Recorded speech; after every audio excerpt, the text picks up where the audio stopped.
It's brutal. It's brutal. So to finish up, Primate, Wuthering Heights, Crime 101, Send Help. What would be your favourite of the four? So on top I would put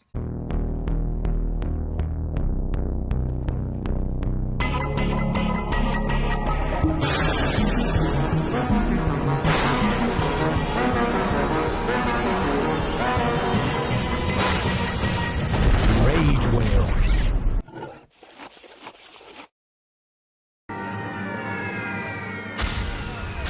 Welcome to another spoiler review episode.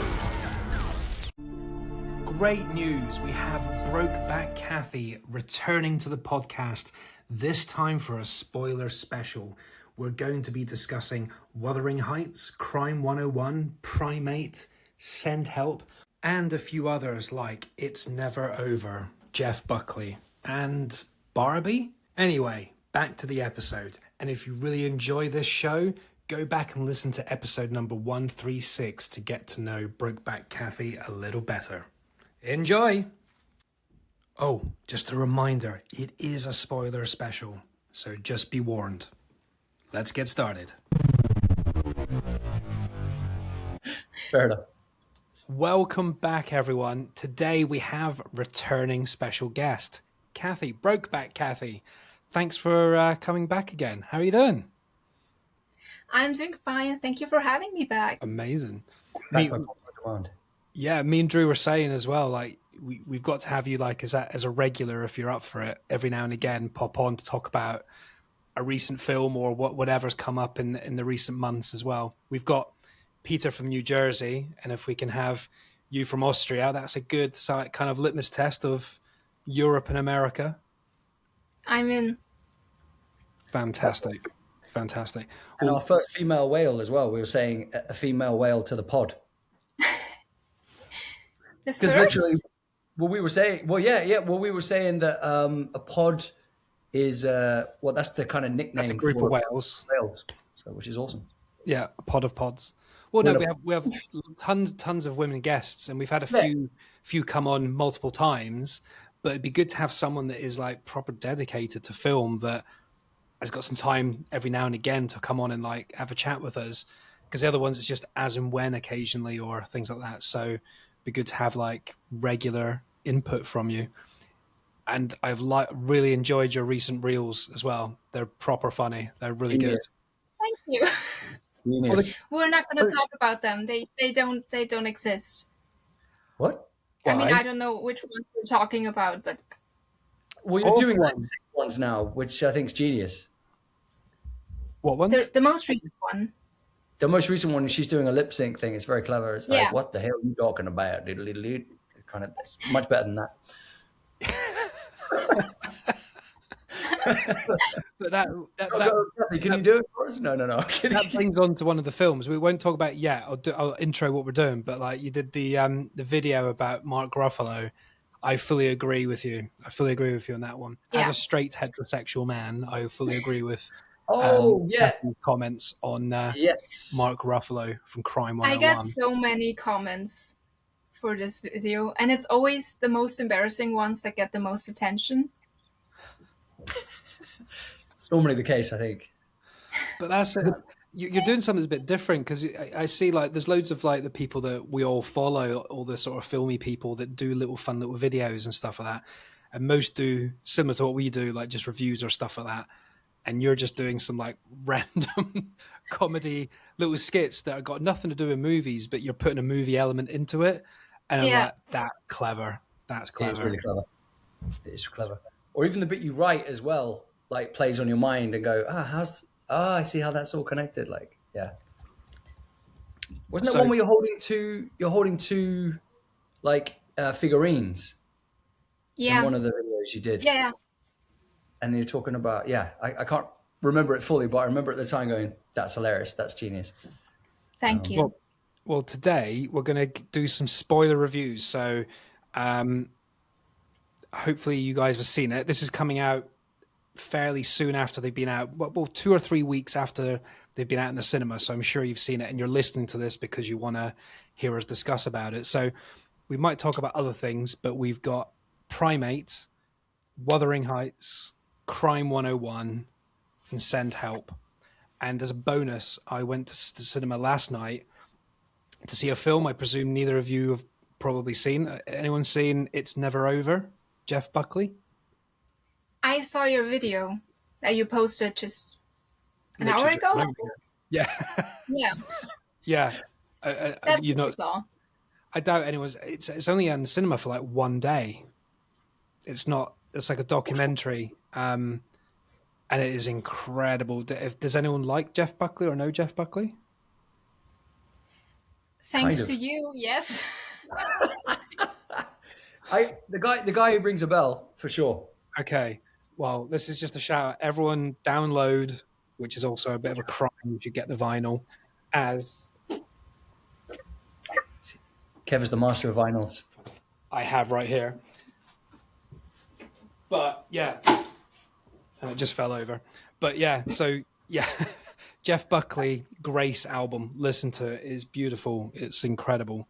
Can't say enough more. Great film. So anyway, Cathy, what do you want to talk about first?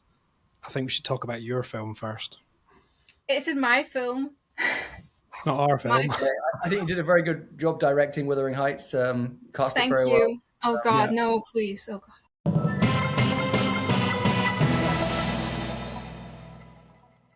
Obviously, without major spoilers, and unless there isn't a spoiler, I don't know if it's just a story, just a love story or not. I Two don't people know. kiss in the rain. Is that spoiling something? Yeah, is it just a romantic or is there a twist? Well, that depends. What do you guys want to know? Because if I'm not doing any spoilers, then I'm not saying anything about that. Were graves inappropriately Desecrated. desecrated? That's the word I was looking for. The Barry's not in graves this were film fine this time The around. graves are okay. The graves are okay. Yeah. I'm okay. because we know the fact that it's not factually accurate to the book. We know they've changed the characters, the age groups, the types of people, and what they get up to. So it really is inspired, isn't it? It's not of the book.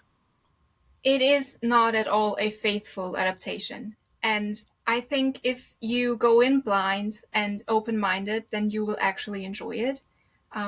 Unfortunately, there's a lot of people who have very strong opinions, and they aren't even giving the movie a fair chance, I would say.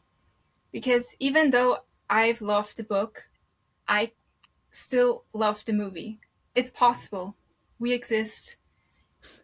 You can appreciate both. I feel like if you appreciate movies in general and as a medium, I think you will really appreciate the film for what it is. There's so many gorgeous visuals in this film, and I think the visual storytelling is probably the strongest part for me. I heard amazing things about the cinematography in particular for the Yeah, film. it's unreal. It looks so pretty. Did they do a really interesting kind of time jump narrative as well? Because there's like flashbacks, and is that interwoven throughout the whole thing? You have the first act pretty much with Owen Cooper and what's her name? From adolescence. Yeah, from adolescence. Yeah, Yeah. And I don't know the girl's name, but she was great too.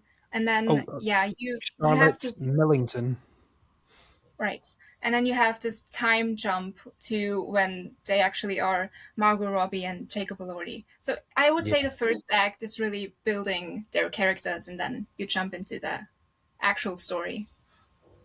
Is that a new take to the Wuthering Heights film? Because I don't remember there being a younger version of them, or definitely not that young. Or is that me making that up? I don't think it was like that. I mean, obviously, there's nothing that's pretty much exactly like in the book. But I really liked it because you kind of need that knowledge before going into the characters that we then get to know over the course of the film. But yeah, I feel like without this first act, the movie wouldn't work at all. Yeah, because I saw that it's kind of like the boy is given to her as a gift, as like a toy, as like a plaything, because she's wealthy, and they just have this little runt of a kid that's doing chores around, and they end up getting close, or she bullies him, and then later on he returns as a handsome man. She's like a spoilt, horrible person that changes. Okay, Is well, that right? everyone in Spoiler. this film is horrible. Yeah. Everyone. Everyone. Did you say everyone in this film is horrible? Yeah, yeah, It's yeah. it's it's like what I've heard the comparison, obviously not similar in any way, but Marty Supreme. Marty Supreme. Everyone hates the Yeah. character, and people go, "I don't like the film because Marty Supreme's a dick." What's that got to do with Yeah, anything? none of the characters are that likable though. Plays the In Marty dick really well, and if Margot Robbie can come across, portray someone you don't like, that's acting, because she's like the most likable, lovely person. So if she can come across as a Exactly. dick, that's good. She's Would- horrible, and she's so great at it. It's amazing. Okay.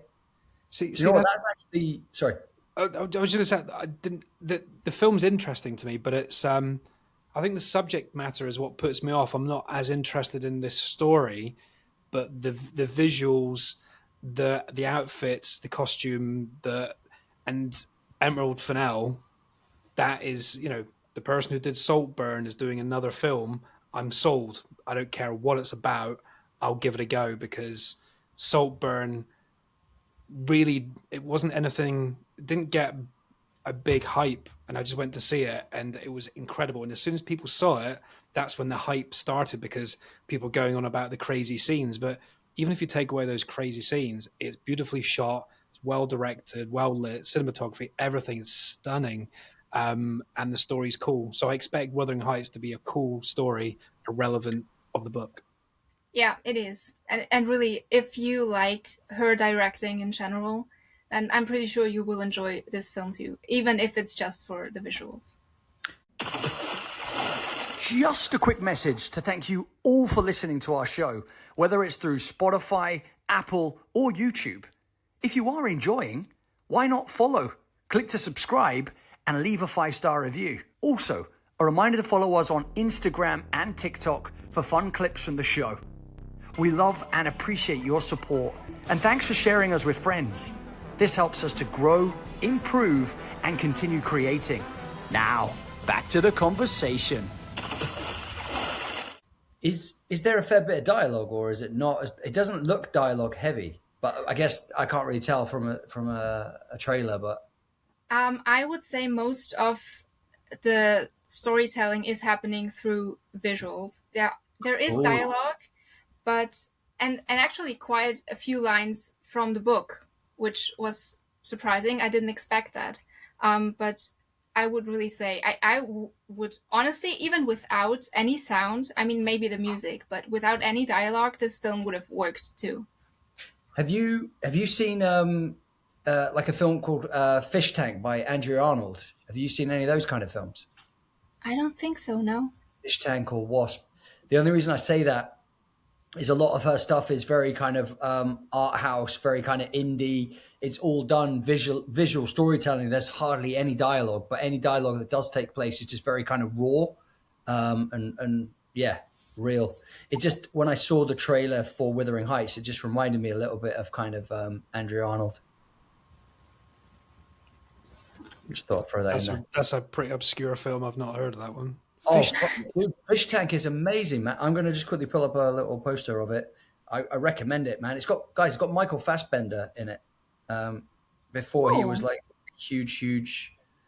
This is the film that's famous for. They cast a young girl who was having a row with her boyfriend in real life at a train station. Give me 2 seconds.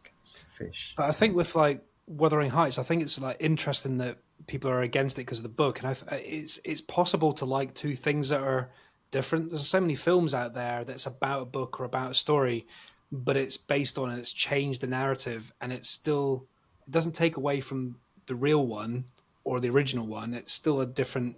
There's still nothing wrong with that different perspective, surely.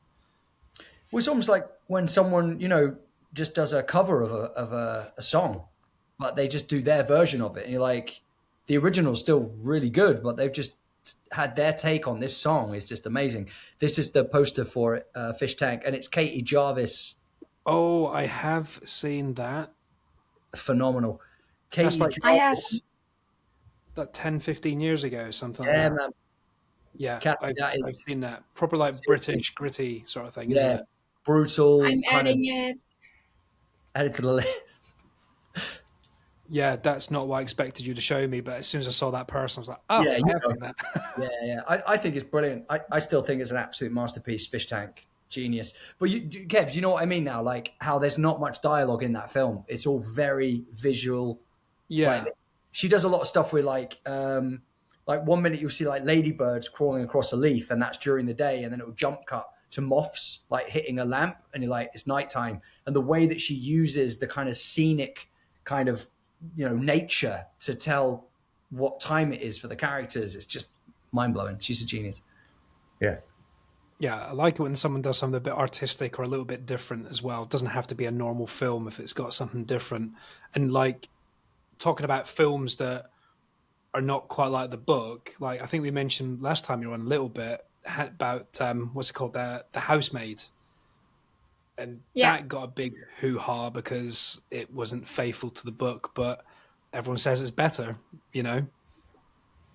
And you don't have to stick to things. And that was a bit different because that's Paul Feig, who's a bit more of a comedy writer, and so it was a bit of a different sort of thing. But I think the more I hear about it, and the more controversy, frustratingly, that's what kind of draws people in, which is why Yeah. I'm progressively more interested in Wuthering Heights as things go, not for all the sort of stuff that you keep hearing about, but just because people are giving it 1 stars and 5 stars.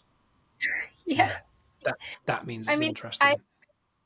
I've watched so many reviews, and they start by pointing out how beautiful it is and how beautifully shot it is, and then they go, "Well, but it wasn't a faithful adaptation, so I'm giving it 1 star." And I'm like, Who if you, cares? if I mean, I totally get that criticism, and I think it's important that people are sharing that. But if you like so much about a movie and then end up giving it 1 star, I don't think that's fair. I ended up, okay. Yeah. I don't know if I'm the standard, but I ended up giving it 4.5 stars. I really liked it. Um, and I can say it's not perfect, and people are not going to be happy with it.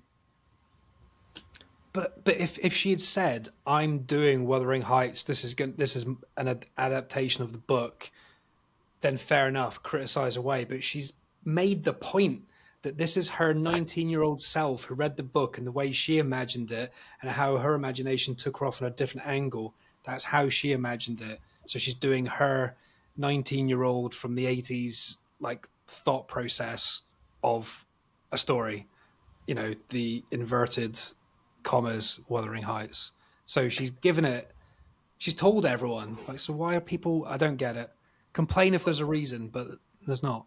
But do you remember we said this, that people are so critical these days that I think people forget to just enjoy something. Like we said, Kev, if you've been entertained for 2 hours and you weren't looking at your phone, and god damn well you shouldn't be looking at your phone if you're watching a movie, but the fact that it glues you and takes you and transports you to a world for however long the running time is, and then it ends, you go, wow, and it makes you feel things, then round of applause, man. That's art. Do you know what I mean? I think we're just so hypercritical now that we want to know what everything means, or we're like, well, that wasn't quite right, and this didn't feel da da da da da. It's like we're too precious, I think, sometimes, rather than just appreciating art for art's sake. Like you said, Kathy, do you know what I mean? Just go in with an open mind. I got to admit, though, you sold it to me on a not very nice Margot Robbie. I'm excited for that because she's always playing very sweet characters. Apart from I, Tonya, she was fucking brilliant in that. Did she get nominated for I, Yeah, Tonya? I think she did. Yeah. I I think don't she think she won. was nominated, but she didn't win. How the hell did she not win that? Jesus. But yeah, that's my point. That's a bit of my jam. Do you know what I mean? Like, yeah, I'll go see. I'll go see Margot Robbie be badass. I was just trying to think as well of anything like we've seen recently that is about a true story, which is not true, and people are annoyed about it. Like, I was thinking Roofman. Did you see Roofman, Yeah, Kathy? man. Oh, Yeah, sorry. Yeah, I know you saw it. Yeah. It's just the way you looked at, like, when they look, he's looking at me. He's looking at me. Yeah, What did you think of Roofman? Did you enjoy that one? I liked it. I thought it was solid. I didn't expect Yeah, anything. And then I just saw people, like friends of mine, say that it's really good. So I went to see it and it was good. yeah. I didn't expect much either, and I didn't. I again, I didn't know what to expect because it's about the robber, and you see all the stuff in the Toys R Us. You expect like silly comedy, but it was really serious and it was heartfelt, and it was. I think it was really well done, and I think people complained that it wasn't enough about him doing the heists and stuff. It's like Mm. that's boring. How many heist films are there? We're about to talk about another one, but but Great segue. it was more about the emotional journey and him being abandoned and trying to survive and couldn't do it on his own, and so he ended up falling in love. I thought it was beautiful. I thought it was a great concept for a film. I was Also, going it to say, was love is so. very character driven. Yeah, Like just Yeah. more like a character study. I really love those. And I would say even Wuthering Heights is more character driven than like the story itself. And I yeah. think if you like that, then you're more likely to enjoy this film too.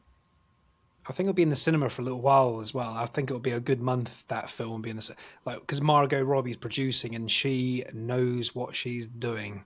Yeah. I don't know what magic she's got or who's given her how she's got all the power she has, but the stuff she produces so many films these days, and they make a packet. She's a powerhouse, though, I think, for this industry. Do you know what I mean? Because I think we were saying a long time it was very kind of man driven, which it still obviously is to a degree. And actually, I want to get into that with when we talk about Crime 101, actually. But that she's bringing such a kind of strength to female stories and characters, and just more women in control of movies as well, rather than feeling like a kind of side piece, as it were. They're like, well, I'm going to get people together, I'm going to get the team together, I'm going to bring in the money, I'm going to finance it. Like, there's so much power behind what she's doing in her production, and I think it's interesting from her point of view as well because she's quite new to the game in the real world. She hasn't been a big Hollywood actor for long, like 15 years, something like that. So she's yeah, gone from, most people that start at the same time she does are still getting the occasional lead role maybe, but not always. She's like lead role only, and now she's a producer and got her own production company. And I mean, even Brad Pitt's doing it as well, and that's slightly different. But Brad Pitt is a producer on quite a lot of Yeah. random films you wouldn't know and TV series. But he yeah, does passion projects. He doesn't do big things. He does random shit. You just see his name at the end of like a silly comedy thing. You're like, what the fuck is he doing there? He yeah. was he was the producer on the Jeff Buckley film. What? Yeah, Oh, he wanted to play Jeff Buckley in the year 2000, like 2 years after he died. But obviously, no one can sing like Jeff Buckley. Listen to him and you'll understand what I mean. His voice he's got 4 octaves. He goes really high pitched, and like Brad Pitt's not going to be able to do that. So his mum said no. CGI. This is year 2000, mate. Not Oh yeah, fair enough, fair enough, fair enough. yeah. So his mum said, yeah, you're pretty, but you can't sing. So what? You're just going to be wandering around, and my son's voice is going to come out your mouth. No. So she said no, and then but they stayed friends, and she went to Brad Pitt's wedding to Jennifer Aniston like the year later or a couple of years later. So he kept her close because he knew he loved Jeff Buckley. He's a massive music nerd, so he produced this film, made it happen. 26 years later. That's amazing. Yeah, but yeah, Margot Robbie, absolutely insane, and she's got so many. They're thinking about. I heard on a podcast the other day. She's thinking about doing Barbie 2, which I don't think would be a good idea personally. I think it's a I thought great. they were doing a Ken movie. That would be good. That would be good. That's I Just to interesting. have think something because different. it was something like when Barbie came out and everyone was watching it, and at the end of the movie, people were like, "Well, Ken was my favorite character," and I Ouch. mean, but I kind of understand because I did Yeah. like Ken too. He was just so hilarious, and then I think it was a couple weeks later when they said that they are planning a Ken movie. So I haven't heard anything about a Barbie sequel.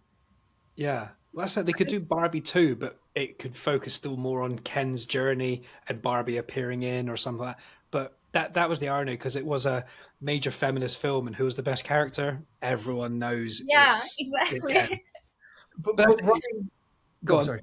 I was going to say Ryan Gosling brought such depth to that character. The idea that he can create, like, make a plastic doll kind of like 5D. Do you know what I mean? Like, so many levels to that character. It's fucking genius. I watched it twice in the cinema, because the first time it was so jarring, because I watched it after Oppenheimer, which Yeah. I don't know if that was the right thing to do, but I was in like a serious mood, and Barbie was so this. What the fuck is this? Like when he's like, I can beach better than you can beach, and then like the little ambulance pulls up and gives him a heart pump thing on the beach. Like it's Yeah. so plastic. I'm like, what is? I've just watched the destruction of the world, and now I'm just seeing, what the fuck is this? And I went to see it for the second time before it sunk in, and I loved it. And if you treat it like just a silly comedy, then Ken's the best character, 100%.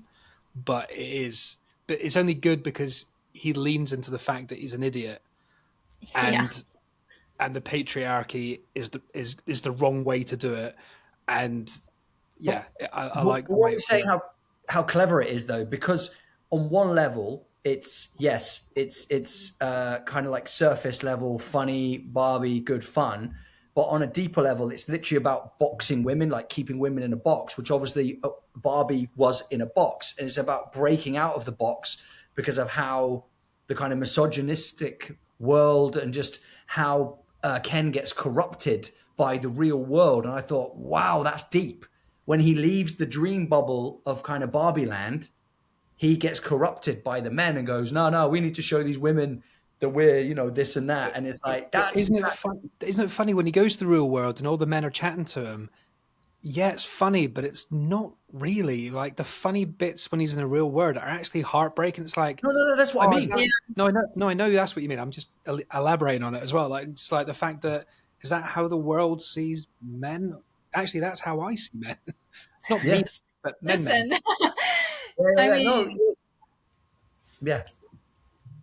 I'm not going to say. You give us your thoughts on that. That'd be more interesting coming from you. No, what you guys said is that it's really just funny if you are watching it just for entertainment factor, but it gives you so much to think about. Like if you really think about even like small details that you maybe don't even notice the first time around. But I was rewatching it the other day, and there's so much to this film, and you can take so much away from it. And that's why I feel like it's one of the movies that I think could be studied like in the future, because of the different points it's making. And I that's why I adore it so much. Because yes, it's funny, you can watch it just to have a good time, but you can also study it and really analyze it, and you get so much out of it. Tons of depth and layers. And same, I've watched it twice when at home. It is going to be one of those films I've seen 4 times now, and I will watch it again. It's like free on Prime, just keep putting it on, to be honest. But it's one of those films that I think in 20 years' time, like at our age, we talk about watching Home Alone, and you do as well, I'm sure. Home Alone and Back to the Future all the time. Back to the Future. I'll watch it all the time. If Barbie's on, I'll watch it all the time, because I think it's got so much rewatchability and a powerful message that's obvious to adults, but maybe subliminal to younger people, which is a positive influence on everyone, I think. That's almost like The Simpsons. It's got 2 levels to it. You've got the ha-ha for the kids. You've got the ha-ha, whoa, for the adults. So it's... Yeah. So Barbie's the new... The new Back to the Future. Sure. What's been out in the last 5 years that you could? I agree, dude. I think it's now and tomorrow and the next day and the next day and the weekend. I fully agree, and not be bored of it, because it's bright, colourful, funny, but interesting. We said in one of the episodes we recorded a while back that we were saying, if Back to the Future is on, that is a film you just sit down and go, I'm watching this. Like, even if you have plans, you're like, dude, we're supposed to be going to that meal. You're like, no, I'm watching this. Then we'll go. Just change the booking. It's like... We probably said it with Cathy last time, because with that... Oh, maybe we did. Did we? Deja vu. I don't know. Back to the future. We've gone back to the episode, back to the podcast. So let's go into the next one. Let's go into Crime 101.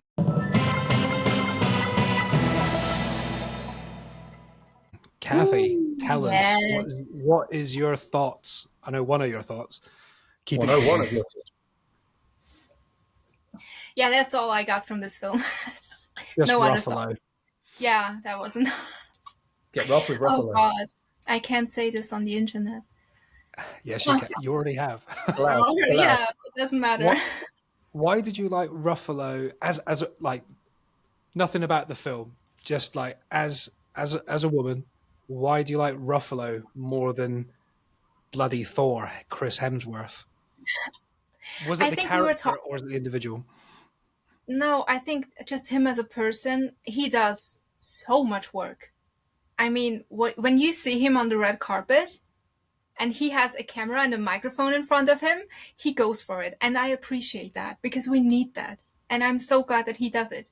And I can't really think of another celebrity who does it to like this level. And I think that's, you know what? That's attractive. I gotta say. The truth is the truth. He just says the right things and he's not afraid to say it, does he? When he came Yeah. out like saying "fuck ice" and what was it? It was the red carpet and they're like, "Who do you think's going to win?" He's like, "Look, guys, I know I'm in a suit, but I can't really think about it. My brain's fogged with the murder of Rene Goods, and we need to talk about that. That's more important." I'm like, "Yes, good lad." And then no one else talks about it. And then the next time people are starting wearing pins, it's like, come on, you've got the biggest audience in the world. Do some good. Mm. But yeah, so what did you think of the film in general? I mean, it's my favorite genre. So I knew I was gonna like it. Okay. Um, and I think it's really hard because we've seen so many crime movies over the years and really good ones too. So I think it's really hard to stand out in this genre. And what I liked about it was that it's not your typical movie that we've seen so many times because it takes a different path. And I think that's why it's not really, I mean, yeah, you see the heists, but I don't think that was the point of like the whole movie. I again, I think it's more character driven, and there were so many great characters in this film. All of Yeah. them, I feel like, and I had this conversation with my mom when we got to the car after our screening. We were just like, they had so many great foundations in this film, and so many great characters, and they could not. It wouldn't have been possible to flesh out all of them because the film would have felt bloated. So I was like, it would have been interesting to see this as a mini series, and so they could actually focus on everything because there was police corruption, and we had the age conversation with Halle Berry, which there's so many great messages in this film, but for 2 hours it wouldn't have worked if they really went deep with all of them. Yeah. I think that's Fully great. I agree. mean, I think I was like not on the fence. Like I'm definitely in the positive category. I really enjoyed it. I think there was a few bits that it lacked overall. I think Drew might agree with me on that one, but ultimately I thought it was a brilliant film, and I agree the character's really good. I think the only weak characters were I didn't really care that much about Chris Hemsworth or his girlfriend. I don't think she added anything. And I thought she was an idiot for liking him. It was clearly a physical thing because Chris Hemsworth shows you interest. Why not? But That got the biggest laugh. Sorry to interrupt. When she writes yes and it goes bing on the thing, that got the biggest laugh in the cinema when I was there. Like, of course, but you're not there's going to nothing. Yeah, there's yes. nothing to him. If that was a normal, average looking bloke, she would have never contacted him again because he has nothing. He has no game. He's got nothing about him. He was the most boring, and it was perfect for his character. But to introduce that relationship, all that was there for was a vehicle to show emotion at the end and to show growth and an arc. We didn't need an arc for him. It didn't I matter. I was more Because we it's interested we in didn't see any backstory or just next to nothing basically. We saw flickers, but there was nothing. You can imagine what happened to him or what his past looked like. yeah. um that's really, I think that was missing, but then again I also understand why they didn't include it. It's, I don't know. But I like you get said, what if they did a longer one, that would have been cool. But as a shorter one, we almost don't care about him because you can say he's had a dark past and not go into it, and that's it. He should be the shadow man that does the crime, and we should be focusing on Mark Ruffalo and Halle Berry. They're the interesting people.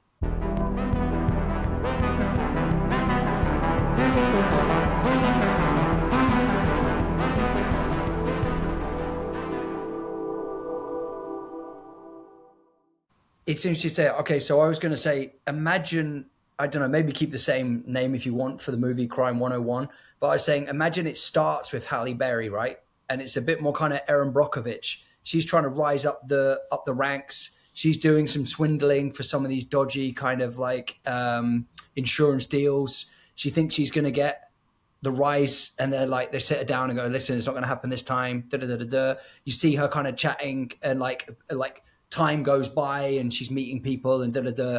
The crime takes place. Somehow an event happens, but it's orchestrated by Halle Berry. She meets Chris Hemsworth's character, and she's like, listen, I just want to let you know, I might have a job for you if things don't go the way I want them to. And you're thinking, And then she's waiting to find out whether or not she gets the pay rise. She doesn't. So then she starts to instigate all of the things rather than the way it's in this film with Chris Hemsworth doing it.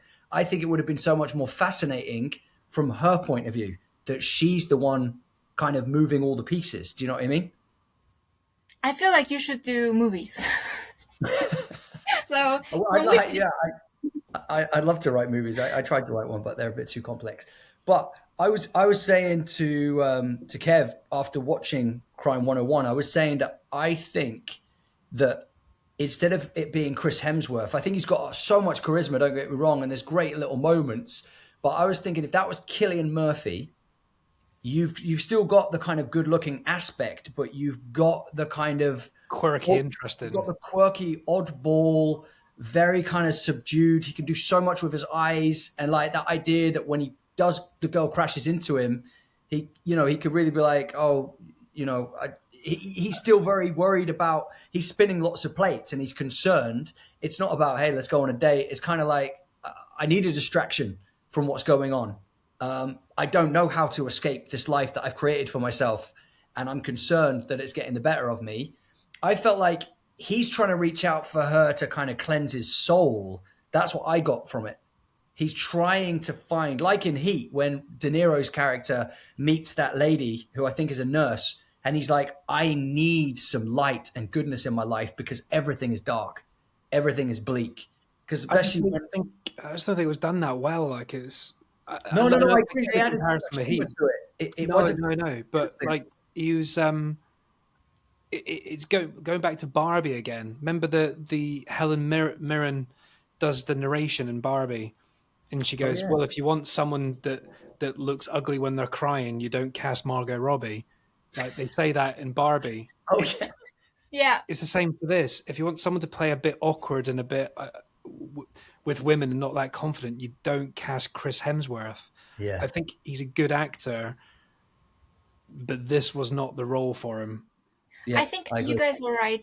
From all the characters, he was probably the most boring one. Because whenever he really did well with what he was given, but I was waiting for Mark Ruffalo and I was waiting for Halle Berry to show up, and then Barry Keoghan, unhinged. Yeah. He plays it so well. He makes chaos beautiful, doesn't he? Like it was an anti-Barry Keoghan. You needed someone that was 5'8", not 6'5", and them two to tussle, because when he gets him in that corner shop and pins him, it's literally Thor attacking a child. And Barry Keoghan still acting tough. It's like, you're trying to kiss me. You're trying to kiss me. But that was the bit I didn't like though. For me, I could start to see in the story was the plot armor for characters. Because imagine he put Barry Keoghan's character in a wheelchair at that moment. He just broke his legs in the supermarket. You don't have the ending.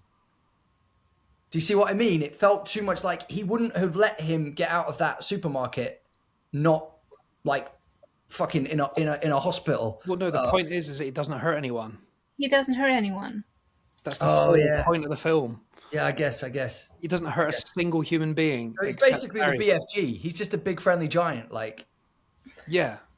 Like it just had too many complex bits that didn't work. But I thought again the cinematography, that intro where it's over the LA 101 freeway and it's spinning like Yeah. that. I was like, oh, oh, that was cool. and it's Yeah, been like done the world is before, but upside down. it worked really well with the music and the narration over the top. Oh yeah, the lady doing. Well, do you know what I thought about that?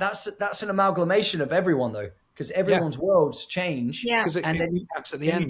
you don't know It where was that so great. you don't know where that audio is coming from until you meet Halle Belly's character. Fucking hell. Love Halle child. Berry's character. But also that scene near the beginning was so cool. Again, it's something that's been done before, but this was done so smoothly that where it was Chris Hemsworth pulling away, and then Mark Ruffalo passes him in the traffic, and then Oh yeah, Halle Berry passes him in the traffic, yeah. Yeah. and the cameras just go like, "Oh, when are these guys going to bump into each other?" That reminded me of La La Land, though. Interestingly, because when the camera passes by all the characters that are all on Yeah. that same route, a little bit like La La Land meets Weapons, kind of. But yeah, Probably on the same exact freeway as well. yeah. It was. I just I kind of like. It just felt like it was missing something. There was moments that reminded me of Drive, and when the music kicks in and the car chases were really fun. They were really fun. I'm glad it didn't go on for too long because I No, didn't no, no. feel. Yeah. I felt. I agree. They were good. They were good. I liked them. I liked having them. They needed to be in there. But I'm glad they didn't last for a half an hour because I didn't think yeah. it was that film. I think it was a more subdued.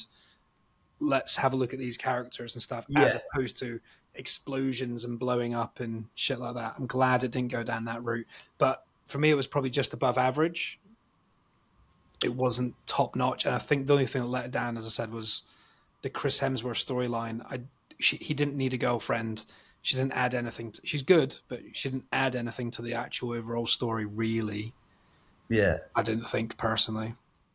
But we got Mark Ruffalo doing yoga. That was good. Yes, we did.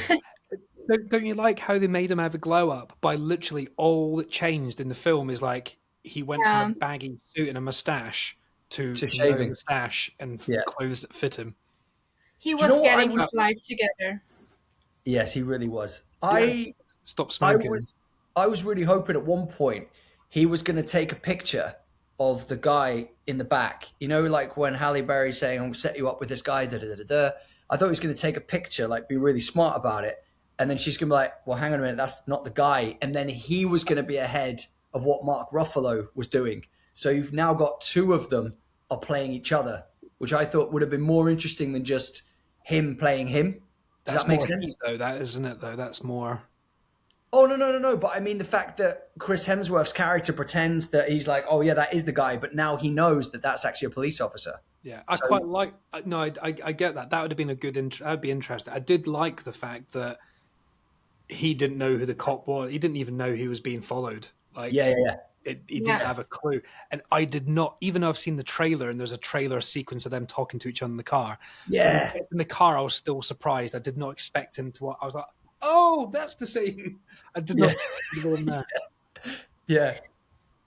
Yeah. I guess the arc, for Chris Hemsworth's character that we're saying what wasn't the most exciting and dynamic is that he actually hurt someone in order to save someone else. Yeah, it was a good hurt. It was a good hurt. Yeah. Well, Should we talk the ending? I kind of liked the fact that everyone kind of had their kind of secret fuck you. So Mark Ruffalo's kind of got an FU to the corrupt cops, right? Yeah. Well, yeah, exactly. So, because he was allowed, so he's the good guy, but he's allowed two bad things to happen because no one gives a fuck. So why should he? Hence why he's going to give the diamonds to her and go, "These aren't going to be missed. No one's going to fucking take this shit seriously anyway. They're all corrupt bastards." He kept the little one for himself. Yeah. And then Halle Berry's character's kind of a fuck you to the corrupt system because she's too old to be a decent kind of character, to be in the business. Do you know what I mean? Like they won't give her the position, is what I mean. Well, those are the two funny bits. The favorite bit which is the very, very ending. We are proper spoiling this, guys. Yeah, spoilers, full spoilers. I went with my friends, and I don't like to speak during the film. I just want it to happen. I don't want people to speak to me, and I could not contain my excitement when Mark Ruffalo gets the photo of that. I had to go, oh, he's giving him the car. He's giving him the car. I was like, give him the car. That was my mom. Did you do that as well? Exact same reaction. Yeah, we didn't talk.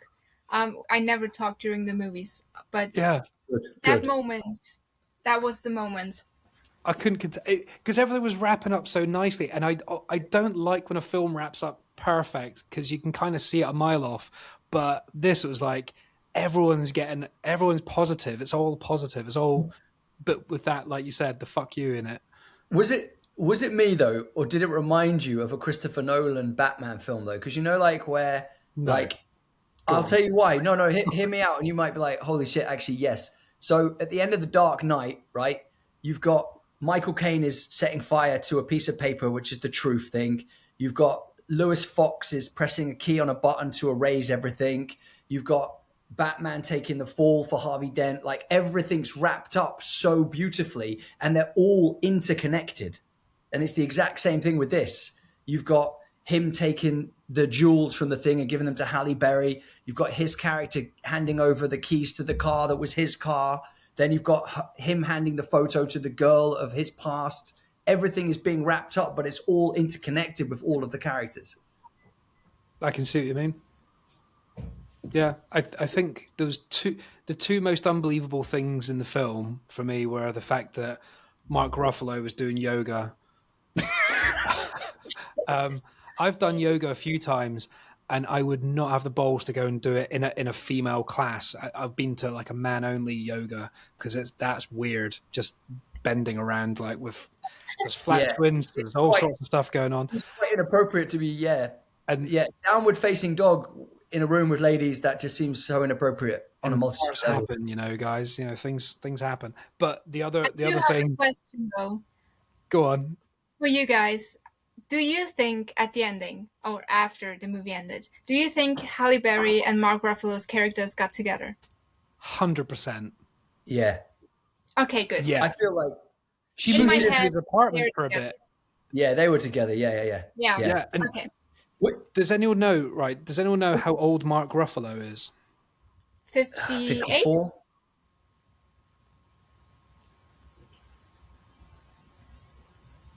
Oh, yeah, pretty much. 50, he's 59 in November. Cathy he's 58 wins. now. I know my stuff. And right, and that was the other unbelievable bit is when the guys were talking about Halle Berry saying she's too old at the age of 53, and I'm like, age is just a number, and if you're talking about in the misogynistic way he was of you're not attractive enough to land a male client who only cares about looks, that was the context, then whether she was 40 or 70, if she looks like that, there's no conversation. And the joke is that she's 53 and too old. I Googled her age afterwards. Does anyone know her age right now? I think she's close to 60 or 60. Go on, Drew. What's your guess? 56? 60. She is 60 on the dot. Cathy gets it. Whoa! They were taking the piss out of her. I don't understand. She's so stunning.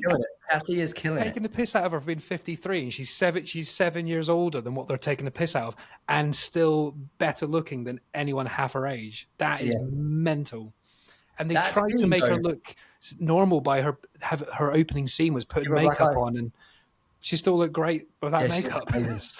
Well, but this is the thing. Like, I haven't seen her in something for ages. She was in an amazing horror film with two her sons, where they have to tie something around them and go into the woods, which was amazing. Yeah. But Halle Berry is fucking incredible, and she is not in enough stuff. She is brilliant. And she's built. She did that boxing film. I don't know if you guys saw that. And she did boxing for real. And she is fucked up. She is like zero makeup throughout the entire film. And she's usually got a black eye or a busted nose or something like that. She's amazing. It's a low-key film, and she is violent in it, and it's dark. This is the thing I didn't believe. You were talking about scenes you didn't believe. So when when she locks the door and Barry Keoghan just manages to fucking like almost Street Fighter Hadouken her through a door, I was like, that's Catwoman, man. That's Catwoman, right? And also, she's the badass character in John Wick, where I was like, I wanted her to kick his ass. Oh yeah, Put Bruised on it. It's on Netflix. I am Genuinely, getting some of that. this is a great film. And Well, there it you go is, as well. You're just talking about how she's Catwoman. She's in a fucking boxing movie. She's in a John Wick she's an film. MMA fighter. Yeah, like she should have given Barry a bit of a whooping, man. I didn't. That annoyed me. They made her character a bit too weak. And that's the film you're on about, Drew. Never Let Go, the one where a kid's got to be tied to the house. I enjoyed that, mate. I enjoyed that. That's I thought really the trailer good. was a bit, but I really enjoyed that. She's brilliant. That's a surprisingly good horror. Yeah, Yeah. the house is safety. If the kids walk too far away from the house, they get attacked by demons. Yeah, but man, there's still Don't say anything else. Kathy might want to watch it. Oh, I Kathy, will.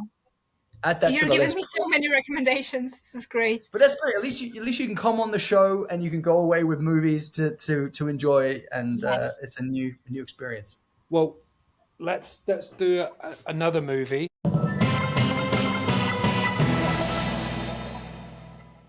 Send Help. That seems to be the bigger one. Yeah. Let's go to Kathy first. What's your thoughts or standout moments? I was so confused because usually I am pretty good when it comes to new releases, and I don't know why I had no idea that this movie was coming out, even though it's Sam Raimi, and I thought obviously I should have heard it. I didn't, but I went to see it and I had a blast. It was crazy. It was gory. Dylan O'Brien finally in a big movie again. I mean, he was in Twinless, I think, last year, which I haven't seen yet, but I need to. But this is like, he's so good. And he really, like you said with Halle Berry, he needs to be in more stuff too. Maybe those two in a film. That would be interesting. Well, again, I don't know much about this guy. He's been like a Maze Runner and stuff like that. Yeah, Maze Runner. But nothing much. brilliant. And he doesn't look anything special. If he was in a group of men, he's just an average-looking guy, middle-range guy. But his acting is phenomenal, and the emotion that he portrayed really sold the terror and the horror of what Rachel McAdams is capable of. And if it's just Rachel McAdams walking around being lovely and occasionally aggressive, it wouldn't have worked well if Dylan wasn't able to sell that as actually terrifying. So I think he did a great job. What are you going to say? No, well, I was actually going to say he was in a film, something to do with like something Monster Hunter or something, which is like, it's a bit like Love and dark Monsters. comedy. What is it? Love and Monsters, I think it's called. Yeah, that was fucking brilliant. Like, he was brilliant in that. That was good, and nobody was talking about this when this came out. This was such an underrated movie. Like, when Sarah and I watched it, I was gripped to the screen, and I was like, this is brilliant. Like, and again, he carries that film. Like, it's pretty much on his shoulders. I reckon this film, so good. I was thinking this film should have been called Send Help, because I just shat myself from that jump scare that shouldn't exist.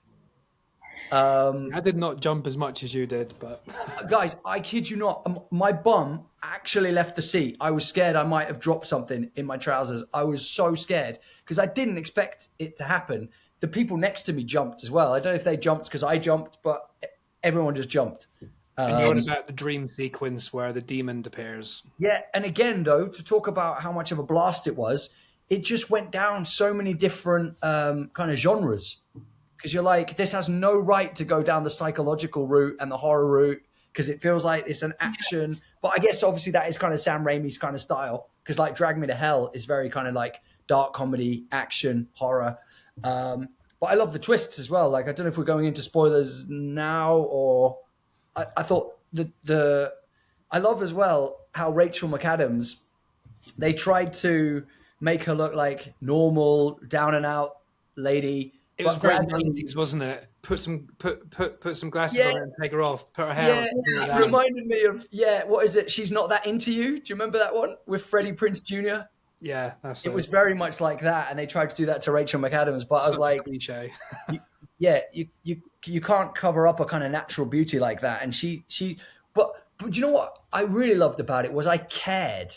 I really cared for her. Like her performance was so nuanced and she was so vulnerable, and I really felt for her in every kind of moment. And Yeah, I was comfortable she fucked him up. I was like, whatever you want. You do whatever you do. But then also the twist, the twist that she then starts to do really dark things. You're like, oh, whoa, okay, you go, girl. Like, yeah. Yeah, But it was there kind a of like, particular bit you enjoyed, Kathy? My favorite bit, or just favorite scene or anything like that, or I don't know.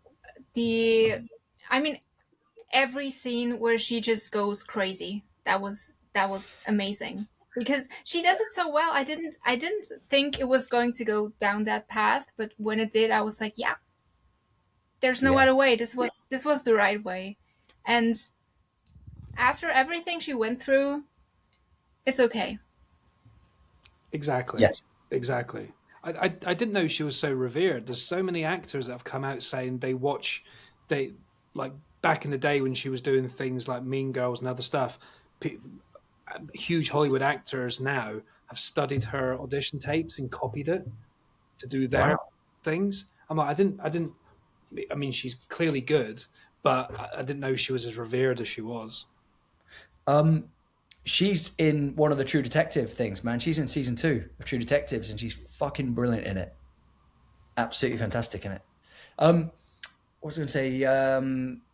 I love the fact that Dylan O'Brien's character has that kind of like zoom in on things. So he's like, what's that on my finger? And it's like the tuna, where she's having the tuna sandwich, and then when she tries to close it in the thing, and it just like pushes up all the tuna, and then she's got it on her lip, and she's like, oh hi, it's so nice to meet you, because like they had a moment, like I think on one of the like the business trips or something, and they got quite close on one of the evenings, and I think she kind of like, oh, maybe he likes me, and like she's just got this tuna. And I think we've all been there at one point when we particularly maybe like someone at work, and like we just didn't check ourselves when we particularly like tuna. Yeah, when we particularly like tuna. Am I playing the right tune? I thought that scene was too long. I thought Yeah, should have been in the island 20 minutes earlier. I get it, because you got to build up that negative and really frustration. But I was like, how long is this going to go on for? The first act was a bit slow. Yeah. Yeah. When they're all listening to, they're watching the playback of her being a survivalist, and they're all taking the piss as the plane's about to go fucking all bonkers and stuff, like, whoa, okay. And then she kind of like, she's written all this stuff and done she's basically doing all the hard work. She is like the legs underneath the kind of swan effect of that whole business. And then eventually she's like, delete, delete, delete, delete. Fuck these bastards. It's a good way to shoehorn that plot in as well. Yeah, that's what I thought. We didn't have to prove, how does she know how to make fire? They planted those things all around the house. When she's talking to the parrot, and like that was beautiful as well, the little parrot moment. But you've got like things behind her on the wall, and she's with different animals, or she's climbing a tree and stuff. Yeah. But guys, what about that? This was like Rachel McAdams, The Revenant. That bit where she takes on the boar. Holy shit! Like there will be blood. Like okay. Right. That was full on, that bit as well. But then even funnier than that, there was so many laugh out loud moments, and I'm so glad I watched it in the cinema with all these other people, like you're saying, complete strangers, and we're all laughing at the same moments. When she drops the head and it bounces off the sand and just goes, and the blood goes all over him, and he's like, what? What is it she says? She's like, I could get used to this. Or well, she says, I brought home the bacon. Yeah. No, that's when they're laughing, isn't it? But she was like, literally, I brought home the bacon. Which is quite funny, because that's quite a misogynistic term, isn't it? Like I'm the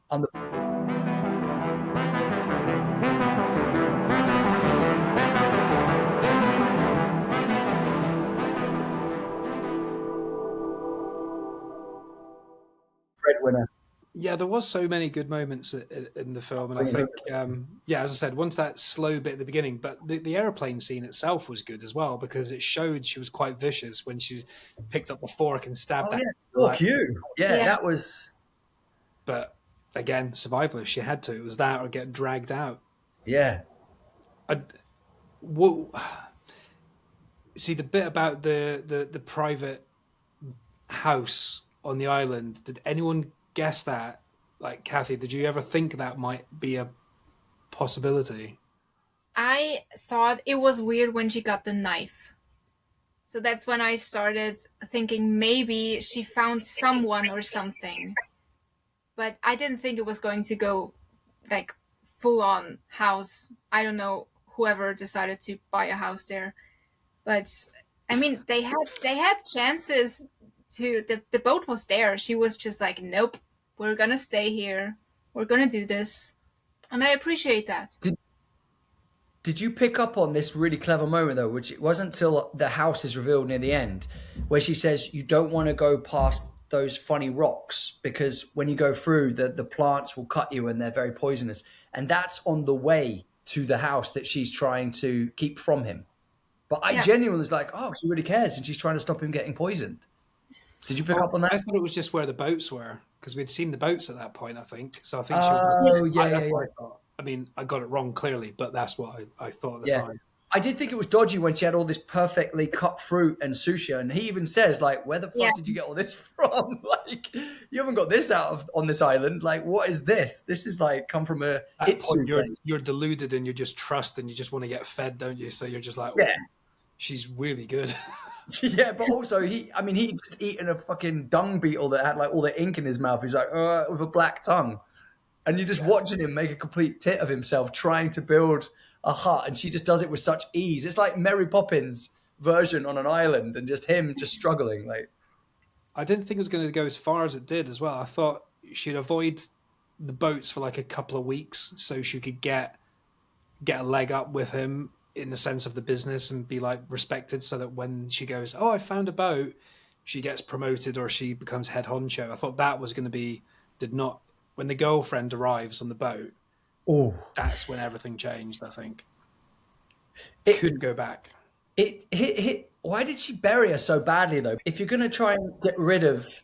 If you can bury her, she knocked her off a cliff into the sea. She washed up and sand covered her. Bury her. I thought she buried her just really badly. No, she washed up on the shore. Why was the hand like that? Like, that's just terrible. No, she just washed up. She should have done some due diligence after her nightmare. She should have been like, right, I'm going to go along the beach and just scour in case she's come back up on the beach, like in my nightmare.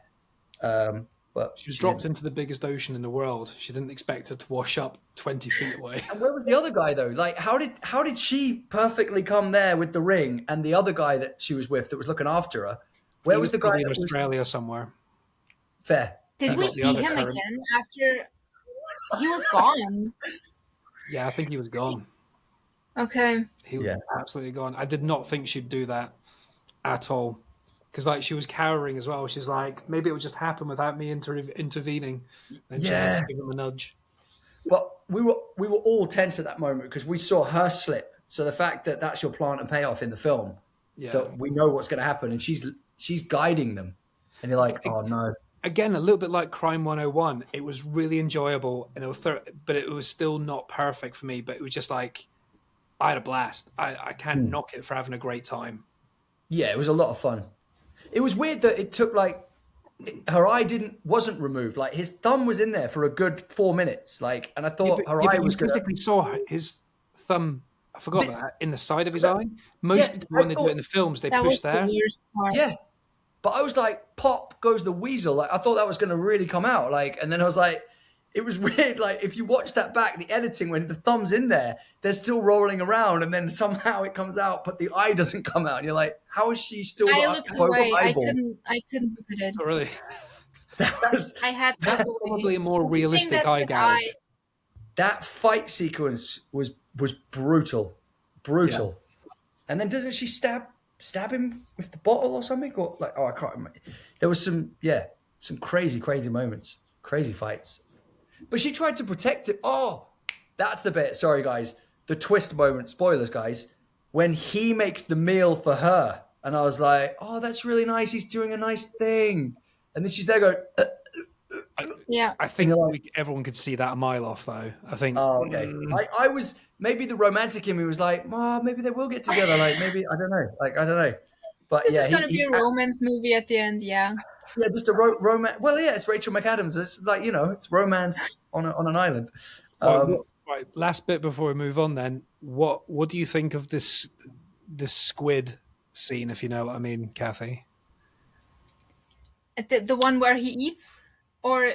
no, Oh, Yeah, do you mean the yeah. she feeds him the little squids, and he gets Oh. paralyzed. Oh, that's into the dead rat scene. Ooh. I Squid and love this rats. scene. That was tense. That Did was- you believe it? Did you believe what was happening was happening?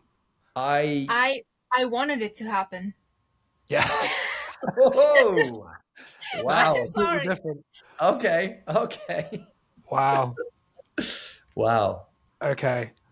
Yeah, he crossed the line. That's gone into like what's the film I Spit on Your Grave? If you've seen that horror film, no, you seen that? I have. I think I've seen bits of it. I don't know if I've seen the whole I thing. Spit on Your Grave. It's I'm not advising it. It's pretty horrible. Well, with a So title it's like that, a woman revenge film, and what Kathy wanted, you get in that film whoa, badly. beheading of a manhood. Oh, it's it's graphic as well. It's not subtle, but yeah. I thought it was a great twist though when she pulled up the rat and she's like, Great next scene. time, I all the way through. rat. And you're like, Yeah, I thought he deserves it, and good on you, girl. But also, it's a bit dark even for you. I can't believe you're doing this, but I believe she was. And oh when yeah. she didn't, I was like, oh, good. That's better for your character. You're not horrible. But that's what I meant about her character. She's got redeeming features. I mean, there's a moment where she just like does a Jack Bauer roll and like saves him from a falling tree. Like she really cares about him. You don't know if she cares about him because she wants to rise in the ranks, or she cares about him because she like genuinely likes him. I Maybe think she cares. I think she's just not a dickhead.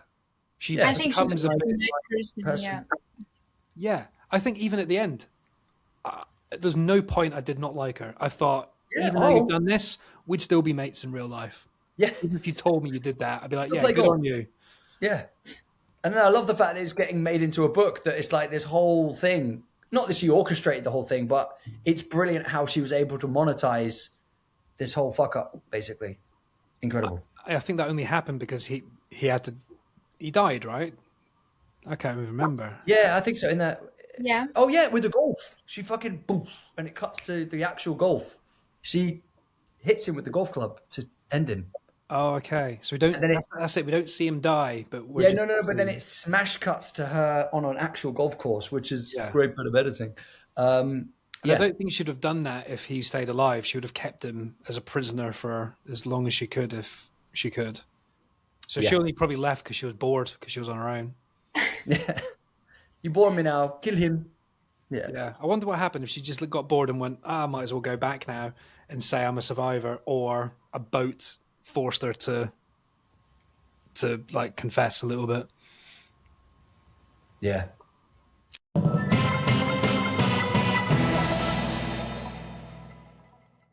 Everyone's seen Primate, haven't you?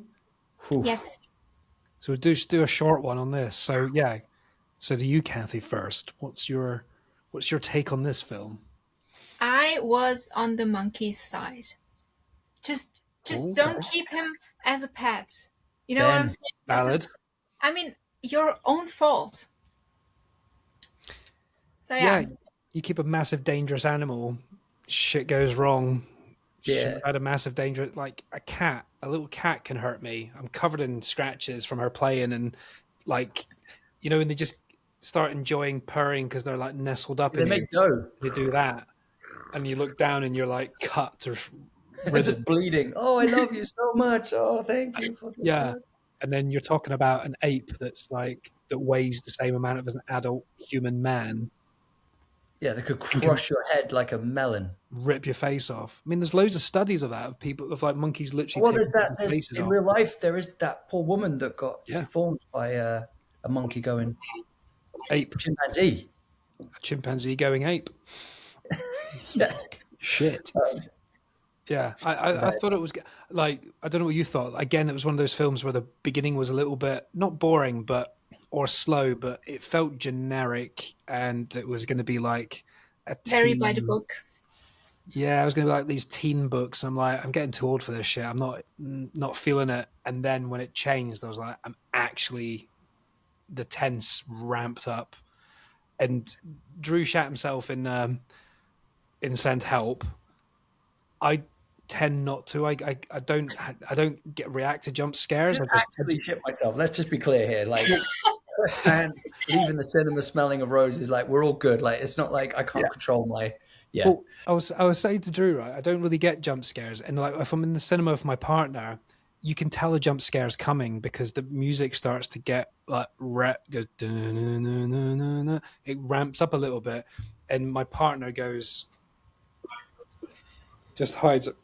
She just knows something's coming. She's like, just tell me when it's finished. Tell me when it's over. And the monkey, when it just jumps from the side of the frame, bloody cat is in the way. Relax.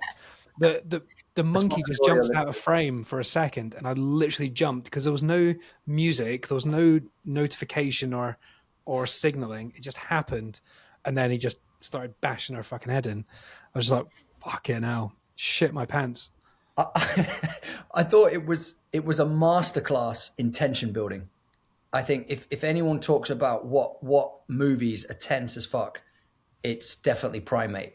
And some of the death scenes were brutal. Like, you know, like on the bed scene that we said was a little bit like Aliens with the mask. Well, with the curtains coming up off the bed, you see the lips of the monkey, like of the ape. Yeah. And then, but then when he's on top of him, I was like, wait, what was he going to do to him? Like, that was really awkward. Like, hey, okay. But then like grabbed his jaw and you're like, hey. And he's like trying to resist it. And you're like, oh, no. And then you just hear the noise. Oh, did you not see it? Oh my word. I saw too much. Oh.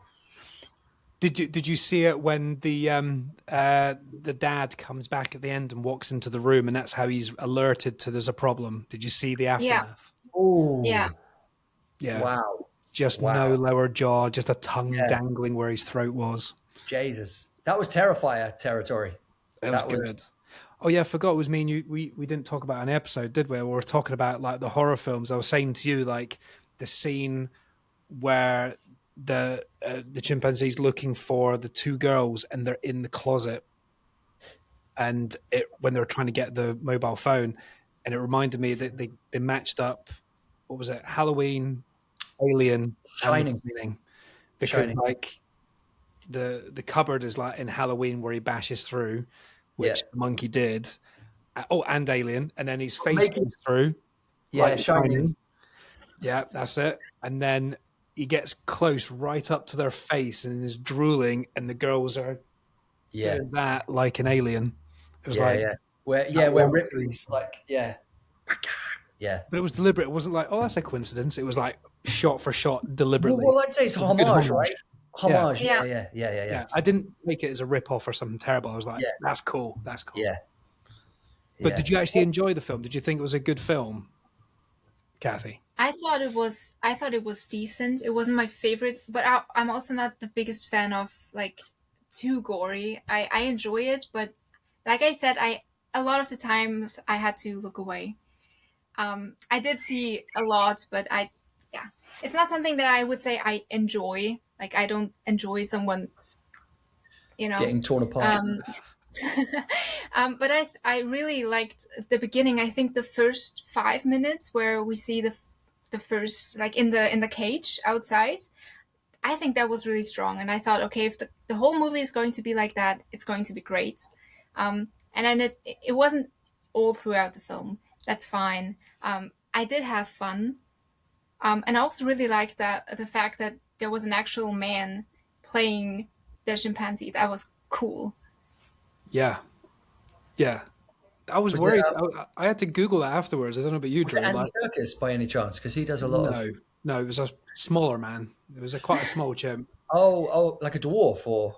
No, for Christ's sake, Oh, just a small man. not a 6'7" man. Well, you're not all men are 6'7", man. Yeah, it could have been Barry Keoghan. Fair enough. It could have been Barry Keoghan as the He's monkey. like 5'7". Just Barry. That's true. To be fair, it's the same mental attitude as Barry Keoghan. That's true, actually. Crime 101. Just but in pure a house. psychopath. Yeah. Yeah, we need a crossover. Yeah. That's a good link. No, I thought it was. I thought it was good, but yeah, like you said, it had good moments. It wasn't consistently good, but when the monkey started ramping it up, and those scenes, I thought were brilliant, really good. Benjamin, bad. Like that whole like screen thing was really clever that you see in the trailer, and you're like, that's creepy. How they're using that, because that connects to the deaf father, doesn't it? Yeah. Which, and again, like they were saying, like Hawaii doesn't have rabies, and that's a true fact. Hawaii is the only place in America that doesn't have it.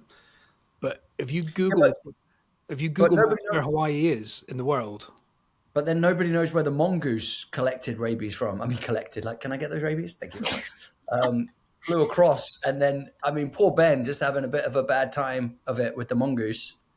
Yeah, and, but do you know where Hawaii is in comparison to America? No. Like, it's far. Like, it's almost China. And is that where are we thinking the rabies came from? Oh no, look.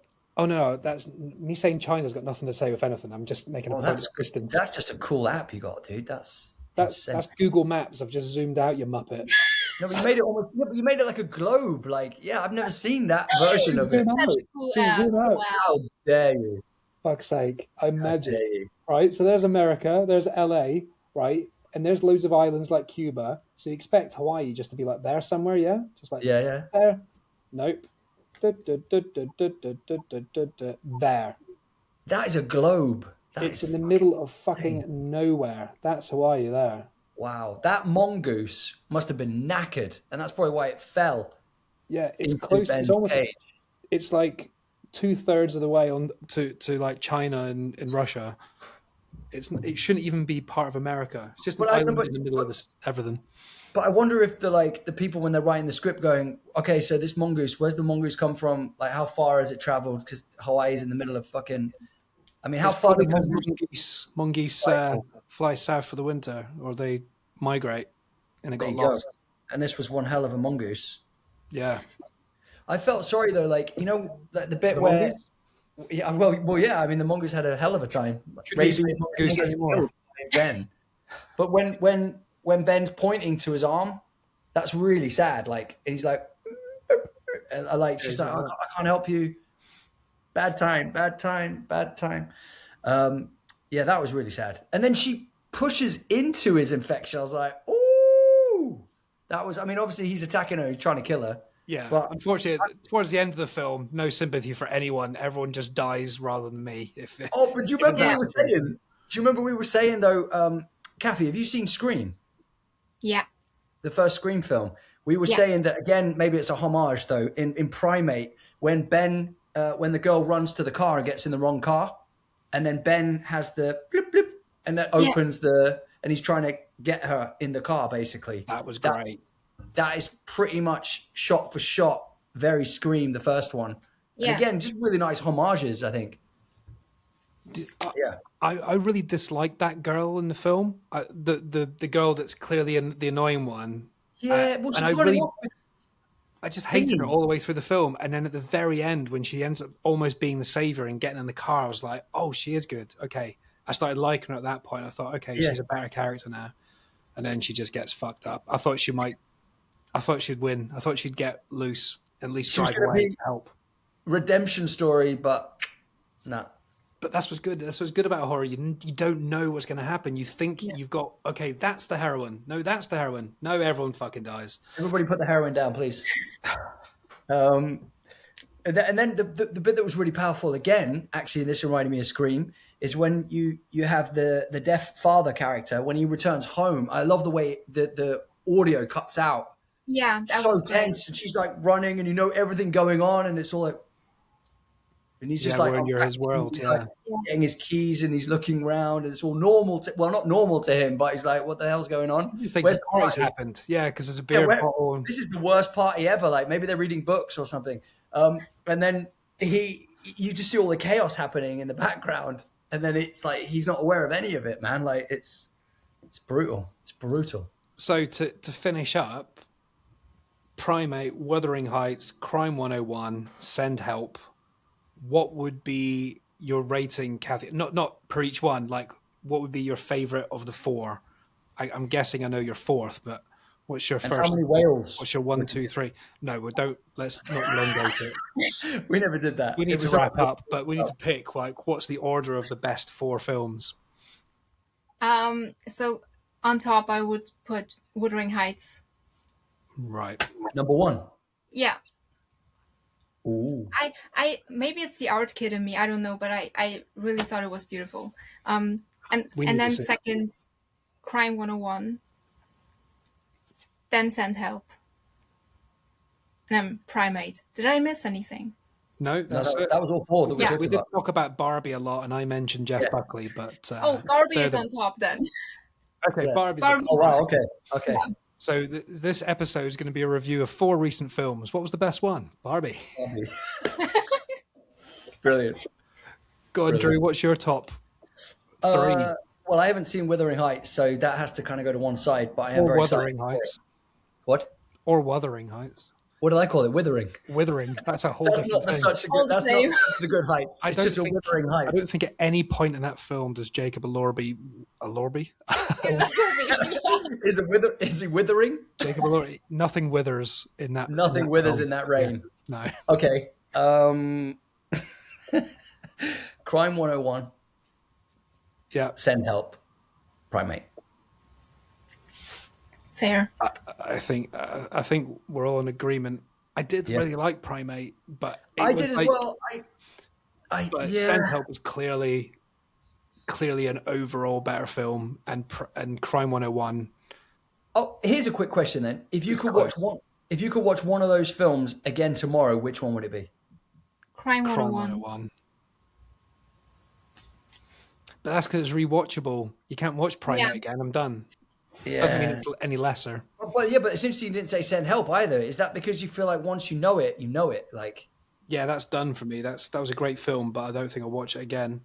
Unfortunately, it was a kind of just above mid-range week because I gave all 3 of those 3.5.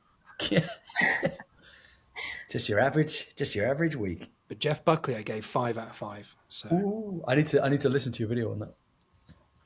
smashing. Well, thank you very much for joining us again, Cathy, and we Cathy, you're will awesome. be Thank you. getting you back in the future. Also, just a little potential teaser. I've not asked you yet, but I'm sure you'd be up for it and we can make it work sometime. I was thinking just before the Oscars, like a few days before, rather than doing an episode, going live on Instagram, and then you ask to invite and I'll accept, and then we have a little live discussion. We talk about just like for 5 or 10 minutes or something like that, a short conversation. We talk about the main headlines like actor, actress, director, cinematographer, not all the categories, just the top 5 or 6, and make a guess of who we're going to pick. And Yes. then That's we'll a good catch up idea. afterwards and see what we got right or wrong, and discuss in more detail if you're up for it. I am. Let's do it. Fantastic. I'm going to probably get Peter involved as well, so we'll try and get all of us involved. That would be good. How many people can you have on a live? I don't know. We'll find out. Never go live. I don't know. Actually, I think you can have 4 people. Actually, that would be amazing. Usually, I Cathy, think so. you, me. That'd be dope. Yeah. We'll make Yeah. it work. Right. We'll see you next time. Thanks for joining us. Nice one. Bye bye. This has been Rage Whale. Thanks for hanging out with us. We hope you had a whale of a time.